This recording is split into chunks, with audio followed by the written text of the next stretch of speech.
За сайн байцгаана үзэгчдээ. Улс төрчийн үйл явдлыг тойрон тоомилдог Чүү 5 хөтөлбөр эхэлж байна. За студид хөтлөгч Артгаа байна. За тэгээд үйл явдлуудаа тоомлоод явъя. За сайн мэдээнүүд бас ярив. Элийн болгон дандаа муу мэдээ ярих уу. Юуны төрөнд хөнгөн галт хэрэг буюу энэ агаарын метро юм шиг байгаа. Ийм юмтай болохоор ерөнхийдөө ингээд нэлээд шийдчихлээ, яригадаад дуудсан. Миний хувьд бол болчоосоо гэж бодож байгаа. Мэдээж хүн болгол тэгж бодож байгаа. Гэхдээ энэ шийдвэрээ ер нь зориглоод гаргачаасаа төслөө хөдөлгчөөсөө гэсэн бодлогоо би түрүүн миний хувьд гэж ярьж байгаа. Улс төрчид ерөнхийдөө поп гэж ярьдаг нь бол яг хүмүүс таалагдах гэсэн тийм санааг бол поп гэж байгаа. За тэгээд зарим нэгэн зоримгоор шийдчих хэвээр юмыг ингээд шийдэхгүй ингээд байгаад дүлгэнээд идэг, хүмүүс айгаад идэг, хүмүүс хараах бах, загнах бах гэж бодоод идэг. За тэр бол эс үйлдэлээр улсаа хорлож байгаа үйлдэл гэж бодож байгаа. За тэгээ хотын даргын зүгээс бол ер нь бол энэ асуудлыг төслийг нэлээд нухацтайгаар тэгээд эргэж хургаад байхгүйгээр ингээ ерөнхийдөө шийдвэрлээд явуулчлаа. За ямар ч бас эхний ээлжинд нэг буян тухайгаа сансар хүртэл ингээд мөхрлөө тавигдчих юм шиг байгаа. За ажил нь бол энэ 5 сарда багтаад эхэлчихнэ гэсэн 24 оны дундуур туршилтынх нь тээвэрлэлт эхлээд тэгээ 25 оны 1-р сараас яг жинхэнэ албан ёсоор ажиллаж эхэлнэ гэж байна. За тэгээ хөндлөн бас нэг шугам яригадаад байгаа. Тэр бол дараа бах. Тэгээ ерөнхийдөө шумууд нэмэгдээ явдаг бах. Гадаадын хөгжингөө орны метроч гэсэндээ ингээд нэмэгдээд идэг шугамууд нь одоо хүртэл ер нь бидний боддог амар хөгжилтэй орнууд хүртэл метроны шугамыг нэмдэг. Яагаад гэвэл хотод хилээд байгаа учраас. За метрогүй хот гэж бол байх ёс байхгүй болцсон. Одоо энэ сая 1.6 сая хүн амтай ерөнхий удахгүй ингээд 2 сая хүнтэй болно. Ийм тоо метрополитен хот үйж нэг ийм гачин автобусанда чихэлдэл төвжрэлтэйгээ зуралдах хэрэггүй гэж байна. За дараагийн нэг сайн мэдээ. Миний хувьд бол ер нь сайн мэдээ гэж байгааг улс төрчид зоригтойхон шиг сайхан хөдлөө, зоригтойхон шийдвэр гаргаад яваадаг үсэ. За эсэргүүцүүд бол үргэлж мөнх байна. Нэг ч эсэргүүцэлгүй тийм шийдвэр гэдэг бол байх угаасаа үндэс байхгүй болчихж байгаа. Тийм болохоор тэр одоо эсэргүүцлүүдээс битгий айж бэргээд байгаасай гэсэн ийм санаагаар ерөнхийдөө тэгдэг. За боловсролын сайд энх амгалан цэцэрлэгийн хүртээмжийг нэмэх ийм шийдлүүд өөрөө гаргасан байна. За мэдээж барилга шинээр барьж таарна. Барилга барихад газар хэрэгтэй. За газрыг шийдвэрлэнэ. За мөн барилгыг түрээслэх ийм аргаар энэ одоо байр савыг нэмэгдүүлэх ингэж байгаа юм байна. За хувийн цэцэрлэгүүд бас ерөнхийдөө байдаг боловч төдийлөн анги дүүргэлт багатай цэцэрлэгүүд бас байдаг бололтой юм. Тэднэртэй хамтран ажиллана гэж байна. За байгууллагууд дэрэгдээ юм цэцэрлэгтэй байх. Тэ энэ одоо юмыг дэмжийгээ. За ер нь бас тэгээд Орос улсны нэг давхруудыг цэцэрлэгийн зориулалтаар худалдаж авах энэ төр гэдэг. Яг бас ингээл нарийн арах юм бол эсэргүүцсэн үнцэг бас ер нь байгаа. Эсэргүүцэх талуудч гарч ирэх бах. За зүгээр битгий энэ болгонд одоо нэлцаагаараа л их гэдэг байгаа байхгүй. Зүгээр сайхан урагшаараа хийж. Яагаад цэцэрлэг онцлоод байна гэхлээр цэцэрлэг гэдэг бол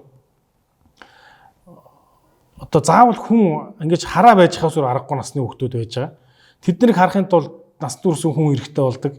За тийм хүн олдохгүй байдаг. Ээж нь өөрсдөө хардаг.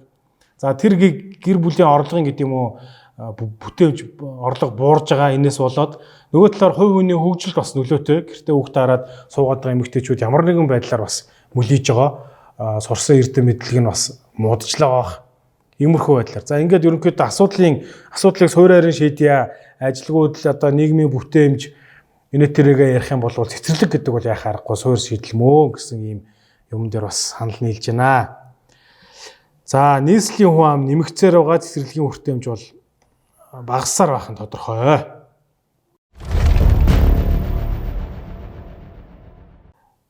За дараагийн сайн мэдээ рүүгээ оръё. За одоохон энэ дээр яаж За хууль зүйн сайд Нямбаатрын нэг мэдээлэл байна. Казиногийн тухай, морин бооцоод уралдааны тухай төлбөртэй одоо таавартай мөрөөтэй ийм тоглоомоо тэр аппликейшнүүд байдаг, янз бүрийн байдаг. Энийг зүгээр одоо ингээд сайхан хуульчлаад чөлөөлөд өгөө гэдэг ийм асуудлыг ярьсан. Нилээ явцсан байна. Судалгаагаа сайн хийцээ одоо ер нь ажил хэрэг болох гэж байгаа юм байна. За баярлалаа Нямбаатар сайдаа. Зүгээр ингээл нэг юм нэх ариун цагаан хүн болчихгоо жүжиглээл ингээл худлаа яриад муухай болохгүй энэ төр гээд ингэж өрөөд бэргээд яваад хэрэг байхгүй. Ягаад гэвэл монголчууд тэртээ тэргүй Монголын ард түмэн дотооддоо үйлчлүүлж чаддгүй асар олон гадаадын бет тавьдаг ийм аппликейшн сайтуудаар үйлчлүүлдэг. Асар олон мянган доллар хэдэн саяар ярьж ялээ гадагшаа урсж байгаа. За энэ асуудлыг бол зүгээр дотооддоо эргэлдүүлчихье. Архитай яг адилхан. Казино байгаа учраас мөнгөө өрөөд ийн гэж ярих юм руу мэдээж бүгдээрээ орчиж магадгүй. Гэхдээ эхний ээлжинд угаасаа монголчуудыг яахгүй юм шиг байна. Гадныхан зориулсан. Энэ бол одоо уул уурхаас утгагүй том орлогын их үүсвэр мөн шүү. Аялал жуулчлалын одоо амар том шалтгаан. Аялал жуулчлал өөрөө асар том боломж агуулж идэг. Одоо валютын нөөцийг нэмэгдүүлэхэд. За валютын нөөц асар багасаад байгаатай холбоотойгоор долларын ханш өсөд байгааг бол бүх хүн бүгдээр мэдчихэл байгаа. За ийм байгаа. За тэгээд үүн дээр нэмээд одоо эмсийн хүрээлэн гэдэг зүйлийг бас зөриг гарган хуульчлан оруулж ирээрээ Нямбатар сайдаа гэж байгаа байхгүй. Тэртээ тэргүй 70 эдийн засаг, тэртээ тэргүй тодорхой одоо мөнгө эргэлдэж идэг, оролцогч талууд байж идэг. Тэгээд тэр нь болохоор гэмтэргийн үүр уурхай, гэмтэргийн талбар болоо хувирсан байдаг. За энийг хуульчлаад өрөө гэж одоо тэгэх гээд байгаа. За өөр нэг сайн мэдээ яг нь Нямбатар сайдыг нэгэнт ярьсных хэлийн бомбтууд, шивэн өрөнгийн бомбт, тэгээ цаанаас нь сэхээгээд тэтгэлийн бомб залгаж яадаг. Өөр одоо ийм бичгтийн бомбт гээд бомбтуудаар явж ажилласан байлаа. Ерөнхийдөө бол засгийн газраас шийдвэр гарцсан. Энэ бомбтууд дээр хятадын талаас тавьж байгаа шаардлагыг биелүүлээд, болцлуудыг биелүүлээд тэгээд бомбтой нэгдэх тухай яригдж байгаа. За энэ бомб нэгдэхгүй л бол бомбтууд Монгол улс яг одоо Гялгар уутан дотор ороод бүтэж өгөх юм тавилантай. Угаасаа өөр арга байхгүй. Яг ийм зүйлтэй зүүрлж бодож болно. Тийм болохоор ерөөсөө амь тариа залгуулах, агаар амьсгалах цорын гац боломжтой энэ хятадтай байж байгаа энэ хэдэн бомбтуудаа нээх ийм асуудлууд байгаа. За нүүрсүүдээ гаргаж ээж тэгээд болон бусад уул уурхайн бүтээгдэхүүнээ гаргаж ээж бид нэр валюттай болно. Тэгжээж долларын ханш багасна, тэгжээж юмны үн буцаад хэвэндээ орох юмаа гэж. Иймэрхүү зүгээр энгийн логикээр заавал эдийн засагч хүмүүнээр хүн байж энийг ойлгохалгүй. За тэгээд ийм асуудлыг бол яг газар дээр шийдвэрлэхээр. Гэхдээ манайхны бас нэг зовлон байдаг. Нэг юм ярьцдаг тэр нь ингээ баарцглаа болж өгдөггүй. За тэгээд эднээсээ газар дээр шийдээд тэгэхээр Нямбатар сайдыг явуулсан байна. За тэгээд мань хүн одоо Риод ирэх амжилттай хэлцэл зохион байгуулж чадчихсан хүн одоо ажлын хэсэг ахлаад. За тэгэхээр бас тэр туршлагаараа бас нэлээд явчих болов гэсэн юм найдлагатай. Тэгээ бомбтууд одоо бас нэгтчих болов гэсэн юм найдлагыг бол миний хувьд бол тэгээд байж байна. За мань хүн бас тэр ажиллаар явж байхлаар нэг нисдэг тэрэг энэ хөлөвлөсөн болтой юм. Тэгээд онгоц монгоцны тухай асуудал ярьсан байна. Яг энэ цаг үед химнэлтийн гээд зандан шатар даргын одоо баахан балбуулаад идэг химнэлтийн горимд ард иргэд та нар орцгоо гэж хэлснийхаа төлөөд гисэн. За тэгээд засгийн газар өөрсдөө химнэхээр болсон тэрнийг хөөрхөн жагсаал болсон шүү дээ. Хөрхөн жагсаал болсон. Тэрний бас шаардлагаар гидж байгаа. Тэгээд химнэлтийг хийж хэрэгжүүлэхээр болсон том машинуудаа хассан. Тэгээд том машинуудаа ихтэй яахнаас ойлгомжгүй байж байгаа. Одоо тэгээд дуудлагаар зарах юм уу, хадгалах юм уу. За тэгээд яг ийм зүйл ярьж байгаад одоо Нямбатар сайд яахлаар онгоц монгоц ярьд юм бэ гэсэн юм шүүмжлэлтэй тулгарч байгаа. За миний хувьд бас үүний эсрэг байгаа. Ерөнхийдөө бол засгийн газрын иймэрхүү асуудлууд цаг алдахгүй шуурхаад түргэн шийддэг жах ёстой. За том бүрэлдэхүүн гээл нэг амар том хар машины цуваа ингээл яваад тахаас албагүй нэстэг тэргээр хөнгөн шиг бүрэлдэхүүнээр очоод асуудлыг газар дээр нь шийдвэрлээд яваад байвал зөв санагдаж байгаа. За нэстэг тэрний зардал бол тийм амар толгой өргөм их юм биш л байгаа байлгүй дээ. Мэдээж машинаас л их. За тэгээ олон машин цуваа бензин тос өрөөд явахдаа бараг дүндээ дүүнэл байлгүй дээ. Онгоц гэдэг гадна манайхан комплекст одоо байгаа байх л да. Би онгоцгүй байхад дараагийн халтар онгоц ундын гэсэн маягтайгаар. Тийм болохоор бас нэг бити нэлцганаарай. Тэгээд тэр хийх юм хийгээ авчаарай. Онгоц авмаар бол авчаарай гэдэг юм би ярих гээд байгаа шүү. За сайн мэдээнүүд явсаа одоо анхаарах мэдээ гэдэг юм руу оръё. За тэгээд нэг ийм хурал болсон. Хурлын агуулга ерөөсөө за Оросуудтай нэг бас битгий ойртоод хахамаха гээд гүүгээрээ олон том гадны хөгжилтэй улсууд ер нь дэлхийгээс санкц хориг тавиулчвал эдийн засаг хүндэрнэ та хэдмэл хэцүүдэн шүү дээ гэсэн ийм агуулгатай хурал болсон. За баг энэнтэй зэрэгцээ жуук юм хөшөөн дээр баахан ахнар баг зэрэгцээгүүлтэй өмнө болсон. Жагсаалт хийсэн Оросуудыг дэмжиж амар юм болсон. 80-аад оны үед явуулдаг байсан Майн баярын жагсаалтай төстэй тийм маш яг таг одоо төлөвлөсөн ийм гоё хангамт цайтай жагсаал болсон шүү дээ гоёгоос хамбрууттай. За Оросууд болохоор манад нэг лаборатори байгаад байна гэд гүжирдээд идэг. За гүжирдсэн гэдгийг бол яг энэ дээрээс би батлан хэлэх бас боломжгүй байх. Гэхдээ манайд л одоо нэг орсуудыг хорлох гол химийн зэвсгийн лаборатори байгаа л байв гэжтэй гэж бас гэсэн бодолтой бол хүмүүс санал нийлэх байхаа. Тэгээд ч ер нь Монгол хүмүүс байна даа ч одоо эх оронч байцгаая. Манай лаборатори байхгүй гэдэгтээ ер нь санал нийлж тэрэндээ итгэж явах нь зөв байх. За тэгээд Оросууд наашаага ингээд нэг сонин хандаад байдаг лаборатори байгаа шүүгээ. Бараг л лаборатори байгаа юм чи ингээд устгах га зэрэг оруулах дайны болох юм уу хайшаа ингээд. За үүн дээр бас манайхан шооч ард түмэн Батулга ахаа танк чин урдаас биш ардаас нарийн царгаар биш өргөн царгаа. Хятадууд биш Оросууд ч орж ирэх юм биш үү гэдэг ийм юмнууд бас нэлээ явж байгаа. За гих мэтчлийн юм болж байгаа. Ямар ч гэсэн энэ Оросууд дайж байгаа Путин тэгээд энэ нь бол дэлхийд даяар асар том шүүмжилт өртөж байгаа соёл ертөнцийн зүгээс одоо толгоос хэсэрж ийн асар олон хүн үхэж ийн одоо цус урсж ийн тэгээд дэлхийгээс ерөнхийдөө хориг тавиулчаад байна. Арал болж хуурлаа Орос ганцаараа тэнэг бүдүүлэг байдлаар ингэ царайлж үлдлээ. За тэгээд монголчууд бас иймэрхүү алсын хараагүйгээр Оросуудыг дэмжижгүйгээ тэгвэл дэлхийн одоо хоригт орчих үедээ гэсэн ийм зүйлийг хэлсэн ийм хэвлэлийн урал болжээ. Европын холбооны 11 улсуудаас ийм урал хийсэн байна. За ийм юм болж байгаа. За мазохист монголчууд гэдэг гарчиг өгсөн нэг юм үйл явдал болсон байна. Энэ болохоор ийм нэг татварын ерөнхий газар ажилтдаг бололтой нэг ихч бодвол нэг дарга байгаах танихгүй юм байна. Би бас нэг ойр тойрны сэтгүүлч 2 3 хүмүүсээс энэ хэн билээ гэсэн мэдэхгүй байна. За тэгээд мань хүн ийм яриа ярьсан байд. Жил болгон бид нар удирдал болгон татварлагчаар тайлан хүлээж авахгүй юу? Мөн хөдөлгөөний байгууллагаар бид нар сэтгэл ханамжийн судалгаа хийлгдэг. Харин үр дүнгийн хувьд болохоор одоо 21 оны байдлаар дунд сэтгэл ханамж, ерөнхий сэтгэл ханамж маань 74%-тай гарсан байна. Жагсаал цуглаан дээр хүмүүс татвар төлсөн чи эргээд үр шим нь хүртэхгүй байна гэдэг зүйлийг ярьж байна. Энэ дээр татварын ерөнхий газраас ямар байр суурьтай?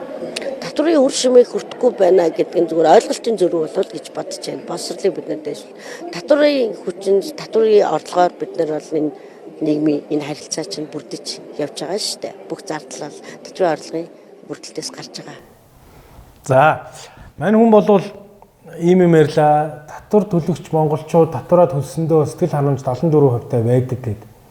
За, бид нар одоо ямар өөрсдийгөө зовоож хамлах дуртай ийм хүмүүс байгаа шүү дээ, тий. Энэ дарга бас арай л юм ярьлаа. Татвар төлсөндөө баяртай байдаг. Татвар төлснийгоо тэмдэглэх гээд байгаа тийм хүн дэлхий дээр байхгүй. За би бол татвар төлөхдөө асар дурггүй, уур хүрдэг. Гэхдээ би төлдөг яагаад гэвэл хууль зөрчиж болохгүй. За яагаад гэвэл татвараа төлснөө төлөөд буцааж авах үр шим нь байхгүй гэж асар муу байна гэж би үздэг. Саяны сэтгүүлчийн асуудаг асуулт мөн. За мань хүн гэхдээ хариуг нь хэлэхдээ энэ бол ойлголтын зөрүү гэж байна. За дарга та өөрөө ойлголтын асар том зөрүүтэй байна. Одоо нийгмийн харилцаа тогтож байгаа чинь татврын чинь үр шим гинэ. Бараг энэ нийгмийн харилцаа байхгүй байж болно шүү гэсэн агуулга цаанаас нь би ухаж олж харлаа. За нийгмийн харилцаа байгаад энэ жолооч нар одоо автобусаа бариад, таксигаа бариад ингээд үйл хөдлөл явж гин. За төрийн үйлчлэгээ бас явж байгаа, сайжирж байгаа бас дандаа харлуулад яах вэ? За гэхдээ баг яваад байгаа нь буян болоод байгаа мó хайшаа тий. Энэ бол өөрөө явдаг органик үйл явдал юм аа. Нийгэм гэдэг чинь ингээд өөрөө явж идэв нийгмийн систем гэдэг чинь. За төрөөс гэж нийгэм байдаг бол төр өгдөг бол нэг үйлчлэгээ шүү юм байж байгаа ёстой юм а дарга тий. За төрийн үйлчлэгээ хүмүүсийн сэтгэл ханамжтай байдгүй гэвэл энэ дээр ёстой жинхэнэ нөгөө салаавч гэдэг зүйлийг бол ард түмэн бүгдээрээ гаргаж өгөх бах. Тэгээд ойлголтын зөрүү огт биш зүгээр л хүмүүс бүх юм дээр гомдож идэг. Төртөө очиж нүүр тулгараад дандаа гомдож идэг. Хүндрүүлдэг, хүлээлгдэг. Асуудал нь асар ойлгомжгүй байдаг. Нэг зүйл хүсдэг тэрний хүсэлт нь биелэхгүй гэдэг хариулт нь тодорхой биш байдаг. За мэдээж энэ одоо ингээл харангуут юмны ханш өсөж гин те. За төвжирэлтэй байж гин. Зүгээр л нүдэнд харагддаг бүх жишээ нь бол энэ болцоод байгаа маа. Тэгэхээр их ч та өөрөө ойлголтынхаа зөрүүг арилгаарай. За судалгаа хийлгэх ч юм уу тэр тим судалгааны дүн гаргаж өгдөг судалгааныхаа судалгаа хийлгэхэ болоороо гэдэг зүйлийг бас энэ хүндээ ихэд бас хэлье. Тэгэхээр бид нар мазохист хүмүүс биш татвар төлсөндөө баяртай байдаг шээ гэдэг зүйл ярих гэж байгаамаа. За үйл нь ирсэн хулгана хичээс юм уу да. За дархан Дакар гэдэг ийм хөөрхөн эвлүүлгийг манай авиаслаг залуучууд хийцэн байсан. Дакар гэдэг бол Парис Дакар гэдэг амар том юм алдартай уралдаан болдог Бартац замын уралдаан. Хамгийн Бартац замыг олж уралддаг ийм техник болон хүний одоо тамирчны шансыг сорьсон юм алдартай уралдаан байдаг. Энэ бол манай Дархан Дакар гэдэг юм болвол бараг Дакарт уралддаг машинууд дархны зам дээр эвдрээд дуусах юм шиг байлаа гэдэг ийм хошигнолууд явж байгаа. Зам тээврийн сайд Халтар гэдэг хүн байдаг. Энэ хүнээс асуусан чинь ингэж хариулсан байдгийг хамтдаа сонсъё. Одоо иргэдийн хувьд бол таны гэлэн дархны зам хацаагаад байгаа юм шиг явахгүй байна гэж шүүмжлээд идэх шүү дээ. За яг хөтөл одоо станы өвлийн лаа гэдэг энэ байх та ийм та зурлална гэж аж ахуйн ажил дээр 30 гаруй жил ажиллаа. Тэгээ юмыг үзээгүй гэж хэлж болдгоо юм гэлээ. Ийм нөхцөл байдалтай цар тахлын нөхцөл байдал. Би бол гэхдээ заавал энэ хүнийг ингэж хэлсэнд шүүмжлэх гээгүй. Бараг санал нийлж гин, бараг өрөвдөж гин, үнэхээр үүлийн лай гэж байдаг бах. Би 30 жил аж ахуй ажил хийхэд ийм юм үзээгүй гэж. Үнэхээр болохгүй байгаа. Толгойн өвчин болоод байгаа ганц асуулт дархны зам. За яг сураг сонсохны зам барих өртгөн төсөөсөө хэтэрчээд барьж өгөх компани олдохгүй байгаа тийм л юм л одоо үндсэн шалтгаан тэр л байгаа. Тэгэхээр одоо тендер зарлаа бариад өгвөл уралдаал ороод бариад мөнгө аваад гарахыг бодлого л явдаг компаниуд тий. За тэгээд тэгтээ одоо яагаад энийг зохицуулчих болдгүй юм? Манай энэ төрийнхний авиас чадвар нөрөхгүй байгаа юм уу? Зохион байгуулах ур чадвар нөрөхгүй байгаа юм уу? Тэр Нямбатарыгаа тавиад бариулаач дархныхаа замыг. Тэгээ үүлийн лайл гэдэг энэ бах гэж байна. Мань хүний үгэн дууссан байгаагийн шинж. Үнэхээр үгэн дууссан. За дараагийн сэдв хөгжлийн банк. Одоо энэ бас ужиграад амар удаж байгаа хэдэн саржангаа ингээд яригдаад дуусахгүй байгаа нэг юм сэдв байна. Ардчилсан намын одоо хэрүүл маргааны хажуугаар параллелээр яваад байгаа юм байна. Гэхдээ ардчилсан намын тухайд бол сүүлийн үед нэг юм болсонгүй. Мэдээ чанга хүн бас авсан юм чинь нэг юм болох байх. Хүлээлттэй байна миний хувьд. За хөгжлийн банк гэдэг ерөнхийдөө нэг иймэрхүү хэдэн зээлдэгч нар ингээд байж байна. Хэвийн анхаарал хандуулах чанаргүй гэдэг ингээд ангиллууд орцсон. Гэхдээ энийгээ байнга ингээд хөдлөөд байна. Одоо за жишээ нь Монполимет ХКК гэдэг чанаргүй гэдэг ангил байж байна. Энэ болохоор ханшийн зөрүүнээс үүссэн бас нэг амар том тоог төлж чадахгүй гээд төртөө үзэлцэж явах хооронд орцсон байсан ангил нь. Тэгснээр тэрийг за болий төлөе гэсний дараа хэвэн рүү орцсон байж байгаа. Гэхдээ энэ зурган дээр бол одоо ингээд чанаргүй дээр харагдаж байна. Тэгээд би бас төдөл их сурвалж сайтай биш байна. За бас холбоотой мэдээлэл гарсан АТГ-гээс Ууганбаярын мэдүүлгээр ерөнхийлж асан Батуулгыг саадуулан шалгана гэсэн мэдээ гарсан байгаа. Энэ Ууганбаяр болохоор шинэ ярамг хороол гэдэг ярамгч зөндөрлөн боссон амар том юм хороолгохтон зориулаад хөгжлийн банкнаас зээл авцсан ба 140 тэрбум гэдэг үлээ тоо байгаа. Тэгээ бараг барилга барьсан гүйцэтгэгч нартаа хүртэл хөлсийн төлөөгүй луу унцсан гэдэг. За тэгээд хөгжлийн банкны одоо зээлдэгчтэй холбоотой хэрэг үүсгээ явж байхад дунд нь нэр нь авчигдсан. Дээрээсээ 3 дахь том зээлдэгч гэсэн байдаг. За холбогдож байгаа улс төрчин яг харахгүй ерөнхийлөгч асан Батуулга байгаа. За тэгээд Ууганбаярыг саатуулаад шалгаад мэдүүлэг авахд Батуулгатай холбоотой мэдүүлэг өгсөн учраас тэрүүгээр нь дамжуулаад Батуулгыг саатуулахар болжээ гэсэн мэдээ гарсан. За хөгжлийн банкыг тойрсон бас нэг үйл явдал болсон. Одоо тийм хүн байдığımгүй юу гэж хүмүүсийн ярилцдаг байсан. За мэдээж байдгүй гэж мэдэхгүй л бах тоглоом байгаа. За Сахал Эрдэнэүлэг гэдэг хүн анхудаа олонний өмнө гарч ярилцлага өглөө. Дуу хоолойг наар түмэн анхудаа сонслоо.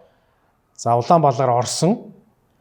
Манай Лодо самбуу бол сонин зочин авчирч чаддгаараа ийм одоо танигдж байгаа юм залуу байгаа. За тэг Улаанбаалаар орсон яриа нь бол бас нэг тийм сүртэй шуугантай болсонгүй хүмүүс шимтээ үдсэн боловч. За гэхдээ яг энэ сэдвэр хүмүүс өөрийнхөө өнцгөр харж байгаа.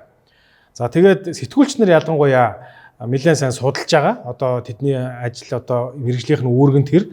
За тэгээд энэ талаар нэлээд сайн судлаад бүтээл гэдэг үлээ сэтгүүлч юмыг ажлууд ингээд хийж байгаа юм бичвэрүүд, нийтлэлүүд, сэтгүүл зүйн ажлууд бүтээж яваа. Нэг сэтгүүлчийг би студидтэй ураад аваад ирлээ. Энэ бол сэтгүүлч оргилмаа. За тэгээд урилга авч хүрэлцэн ирсэнд маш их баярлалаа. Баярлалаа. Тийм. Тэгээд энэ сэдвийн талаар нэлээд дэлгэрүүлж ярьж өгнө үү гэд. За ингээд та бүт хоёрт ийм 3 минут байгаа. Тэгээд энэ хооронд би нэг ганц ер нь 2 асуулт тавих бах. За тэгээд энэ Эрдэнэүлэг гэдэг хүн хөгжлийн банктай анх яаж холбогдсон бэ? Тэ? За тэгээ одоо яг ямар асуудалд ороогдчоод явж байна вэ? Одоо харж байгаагаар бол хөгжлийн банктай яаж холбогдсон бэ гэдэг нь 99%-ийг авчирсан цагаас хойш цаг үеийг зааж байгаа. Яг гэвэл 2017 онд 49%-ийг одоо улсын мэдэлд буцааж авъя. Энэ хүмүүсийн одоо 49%-ийг авчрахтаа зарцуулсан 400 сая 270 мянган Америк долларыг одоо ямар нэгэн байдлаар төрөөс нөхөж гаргаж өгөх ёстой гэсэн улсын хурлын тогтоол гарч ирсэн. Дараа нь 2018 онд засгийн газрын тогтоол гарч ирсэн, тухайн үеийн засгийн газрын гишүүд. За тэгээд сангийн сайд Хөрлөбаатар хууль зүйн дотоод хэргийн сайд өнөөдөр бол одоо засгийн газрын хэрэгжлэх газрын дарга нямд орчгоо тэргүүтээ ингээд 10-аад хүмүүс ажлын хэсэг байгуулад одоо яаж энэ 400 сая долларыг энэ 49-ийн талынханд өгөх вэ гэдэг асуудлыг хүртэл ярьж ирсэн байна. За энэ 2018 оны энэ 1-р сарын 2-ны өдрийн энэ ажлын хэсгийн дүгнэлтээр бол 400 сая долларынхоо төлбөртөө дараах их усүрүүдийг суудхан тооцъё гэдэг асуудлыг засгийн газрын хуралдаанд оруулаад ингээд явж исэн байна. За тэгэхээр энэ дунд гинтхэн хөгжлийн банкных гараад ирдэг. За одоо эдний Монгол Улсын хөгжлийн банк QSC компани хооронд 2014 оны 12 сард хийсэн зээлийн гэрээ байдаг юм байна. Зээлийн төлбөр нь хэд байдаг юм бэ?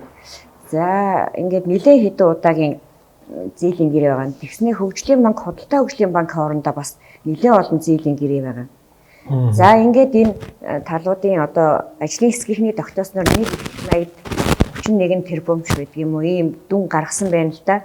За ийм хэмжээний эмийг одоо эдний хөрөнгөнөөс суудхан тооцоолж авч байна гэдэг. Гэхдээ энэ чинь нөгөө нэг хөгжлийн банкнаас авсан зээлийн хэмжээ биш. Саяных ингээ ханш манш тооцоол, долларын ханш унаал, хүүмүү тооцогцороод ийм тоо гараад ирв. Энэ болохоор 18 оных яг долларын ханш бол нөгөө анхнаасаа долларыг хийсэн төгрөгөөр шилжүүлж хийдэггүй байгаа болохоор доллараар л яваад байгаа. Одоо $20 доллараар явж байгаа. Одоо $20. Тэгэхээр би хоног тутамд долларын ханш өсөхөөр төгшөөд байгааг юм аа. Өсчихээс алуулна шүү дээ. Тэгэлгүй яг одоо хамгийн сүүлд 2021 оны 12 сарын 9-ний өдөр одоогийн сангийн сайд маань эдний ажлын хэсэгт саналаа 49-ийн талд саналаа явуулсан байдаг та. За ийм юмнуудыг чинь хөгжлийн банкнд хөтлийн ч нөр, дархны төмөрлөгийн ч нөр, ийм өрнүүдийг суудхан тооцоод манайх өгөх ёстой байсан доллараас суудхан тооцъё гэдэг санал явуулдаг. Хариуд нь 49-ийн талынх нь тэгье. Ийм саналтай байна. Гормын ийм санал байна гэдээ оруулж байгаа. Тэр өдрийн тооцоолсон одоо тэр үед чинь 3100 хавцаа байв да. Биш 2800 хавцаасан. Тэгээд тэрнээс хойш ингээд тооцоод үзэхээр өнөөдрийн байдлаар 3100-аар тооцоод үзэхээр л одоо ингээд 31 тэрбум. Нэг хоногт 1 тэрбумын алдагдaltaй болоод байгаа байхгүй. Одоо хэрвээ долларын ханш 3500 хүрчлээ гэж бодъё. Тэгэнгүүт нөгөө $400 үржүүлэхээр чинь 3000 1.4 их наягдч болдго юм уу те. Ингээд засгийн газар маань улам өрөнд ороод байгаа. Засгийн газар маань Эрдэнэ үйлэг гээд өрөнд ороод байна. Тийм Эрдэнэ үйлэг гээд өрөнд ороод байгаа байхгүй юу? Аа. Тэгэхээр анхныхаа тэр суулган тооцох юм аа хурдцээж энэ өрийг зогсоох асуудлууд үүсэх байх л гэж бодож байна л да. Тэгээд сая нөгөө саатуулчлаа гэдэг чинь тэгээд тэр нь тийм. Уг нь бол хүлээлт нь ямар байсан бэ гэхээр хэрвээ ажлын хэсэгтээ ингээд уучраа олцсон бол энэ ч бас их хурл засгийн газрын төвшөнд удаадараа яригдсан асуудал шүү дээ. Яг ингээд сүүлийн 3 сард ч гэсэн. Тэгсэн бол нэгдүгээр засгийн газар өрнөөсөө багасгах юм. Долларын ханш юм өндөр байгаа. Энүүнээс илүү өсөж магадгүй гэсэн төсөөлттэй байна л да доллар. Хөгжлийн банк өөрөө хаачих юм. Тэр дунд нь хуулийн ямар зөрчил байсан Эрдэнэ үйлэг хариуцлага хүлээх ёстой. Гэхдээ санхүүгийн утгаараа юмнуудаа дуусгаад бас нэг зарим юм нь хөгжлийн банкныхын өрн хаагддаг ч юм уу, засгийн газрын өрн багасдаг ч юм уу, ийм асуудал үүсэх байх гэж бодсон чинь тэгээд одоо хорилоо гэдэг мэдээлэл гарлаа л да. Яг хоригдож байгаа дүрсийг нь бол бид нар хин хараагүй байна. Ямар үндслээр хорсныг нь бүрч мдээгүй байна. Одоо ямар нэгэн таамаглал байна уу? Хорж байгаад яах гэж байгаа бол? Миний бодлоор бол хориод яах вэ? Ямар нөгөө хөгжлийн банкны өр хаагдах биш, эрдэнтийн төлбөр, нөхөн төлбөр барагдах юм. Оргон зайлах гэсэн болов. Гүү ахаа тэр хүнд ер нь оргон зайлах ямар ч зорилт бараг хөөсөн чи явахааргүй царайтай байсан шүү дээ. За. Тэгэхээр тийм нөхцөл байдал бол ерөнхийдөө нөгөө маш их санхүүгийн бодлон байгаа болохоор тэр дунд прокурорууд, хуулийн байгууллага ямар асуудал нөө гаргасныг мэдэхгүй. Гэхдээ хорж байгаа шалгана гэдэг бас тийм ч муу зүйл биш. Ер нь бол санхүүгийн утгаараа засгийн газар маань өрөнд ороод байгаа юм шүү. Хэдийгээр хариуцлага хүлээлгэх сайн талтай ч миний хувьд бол одоо энэ хоёр талын аль нэг талд нь ороод их сонирхол алга. Зүгээр бизнес эрхлэгчдэд өгсөн цочроо нь болохоор хөгжлийн банкны зээлдэгчдийг ингээд хориод авах юм уу гэдэг дээр их эмоцтой байгаа шүү дээ. Оргилмаагаасаа тодорхой мэдээлэл авч чадлаа миний хувьд бол Эрдэнэлгүй хувьд бол хөтлийн цемент үйлдвэр гэдэг тийм хөтлийн цемент жохон үйлдвэр гэж ярьдаг. За дархны төмөрлөгийн үйлдвэр хоёроос бол мэдээж том хэмжээний зээлтэй байгаа хөгжлийн банкнаас. За ингээд энэ асуудал нь босч ирээд бид нэр тэгж ойлгож ирсэн чинь бүр нөгөө Эрдэнэтийн 49% 400 сая доллар яригддаг. Тэрний мөнгийг засгийн газраас өгнө гэд өгөөгүй явсаар байгааг олж мэдлээ. За тэр нь одоо их найд төгрөг гарчаад бүр явж байгаа юм байна. Долларын ханш мэдээж одоо улам нэмэгдэх нь бараг тодорхой болж байгаа. Яг уу бомбтууд нэгдээд нүүрс гаргаад эхлүүл гайгүй болж магадгүй байгаа. За ийм байдалтай байдаг. Тэгээд тэр хөгжлийн банкны Эрдэнэлэх гуайн зээл болгон 400 сая төгрөгийн өглөг хоёрыг хооронд нь ингээд солиод тэнд зохицуулъя гэдэг ийм бичиг сачиг үйлдчихэд тэрийг одоо хийгээгүй засгийн газар тэрээс сайхан бол нэг сонирхолтой байгаа зү тий. Одоогийн байдлаар сангийн сайдын явуулснаар 1.1 их 80 дээр зогсчиход байгаа. Зогсооцсон байж байгаа юм уу? Зогсоох биш одоо хүрчээд байж байгаа. Тий. Тэгээд тэр чинь нөгөө долларын ханш ихсгэр нэмэгдээд байгаа юм шүү дээ. Одоо яг өнөөдрийн байдлаар бол 1.2 их мэтчлэнгээр. За тэгсэн чинь 1.2-ын өрийг би чамаас авах ёстой байж би 495 тэрбум дээр санаад зовх уу гэдэг асуудал байгаа юм л да тийм үү. Нэгдүгээрт нь 300 сая доллар дээр тийм энэ дээр санаа зовх уу энэ өглөг авалгаад хинцүүлээд одоо ямар жоохон хэвэн болгоод явбал яасан би хэрвээ буруу зөрүүтэй үйлдэл гаргасан бол Эрдэнэлэг гүнд хариуцлага хүлээлгэхгүй байгаа юм бол биш. Тэр хооронд ямар ч луйвар гарсан байж болно, хууль зөрчсөн байж болно те тэрийгээ бол эдлэх.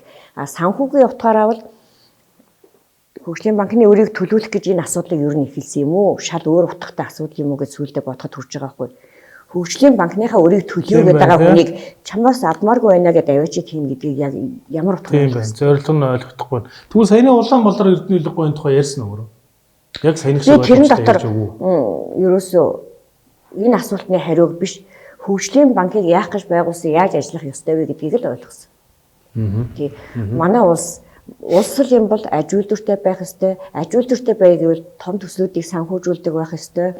Хөгжлийн банкны төсөл гэдэг бол арилжааны банкнаас их өөр. Тэр зээлийг төлөвлөхийн төлөө биш тэр төслийг дуусгахын төлөө явдаг банк байдаг юм а гэдэг онцлогийг бид нар сайхан зөвлөгөөч гэх юм уу лекц уншиж өглөө нэгдүгээр. За хоёрдугаар гэх юм бол миний хувийн худалдаа хөгжлийн банк бол жинхэнэ хөгжлийн төслүүдийг санхүүжүүлж исэн юм шүү гэж өнгөрчүүлээ. Тэгээд тэрийг нь өнгөрсөн он жилүүд бүх тоо баримтууд нь харуулхад байгаа л да надад бол өнгөрөх шиг санагдсан. Гэхдээ бас бодовчтой яа харахгүй үгүйсэх харахгүй бодоод өнгөрсөн үйл явдал. Тийм ийм утга байгаа. Тэгээд дээрэс нь Эрдэнэлэг гэдэг хүний тухайд нэг сонин юмны түүх болж үлдэх нь л дээ миний харж байгаагаар эхлээд эх орон сэтгэл хийгээрч гэдэг юм уу. За санхүүгийн ямар л өөр байсныг би нотолж чадахгүй. Эх орон сэтгэл өөрчлөлт Эрдэнэлийн 49%, Монгол Улс эдмэт нэгдлийн 49%-ыг аваад ирсэн. Энэ бол одоо манай хоёр сайлын үнэ байсныг Улаанбаатар замал үлдчихэд байна. Харин тий. Тэгээд энэ хоёр үйлдвэрийг аваад ирэхээр дээрэмтчихэд дээрээс нь дархны төмөлгийн үйлдвэрийг хөтлийн цемент жохон үйлдвэртэй дээрэмтчихэд ингээд одоо манайх 2-2-оор 4 үйлдвэрийн Монголын төр авч чадаа байхгүй юу?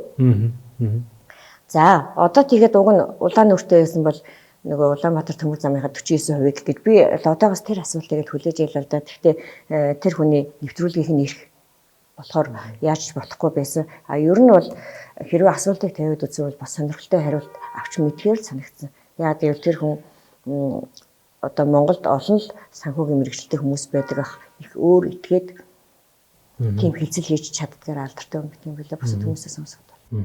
За их баярлалаа Оргилмаа. Ер нь бол нэлээд сайхан зэгцтэй мэдээлэл авчлаа. Тэгээд хөгжлийн банк ба Эрдэнэлэг гуйг тойрсон асуудлыг бас та бүхэн ч бас ойлгосон баг. Тэгээд санал нийлэх бах нийлэхгүй л үү те.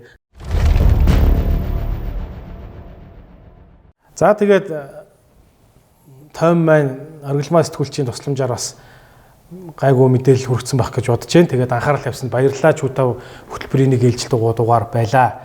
Хөтлөгч Артга байлаа. Ингээд баярлалаа.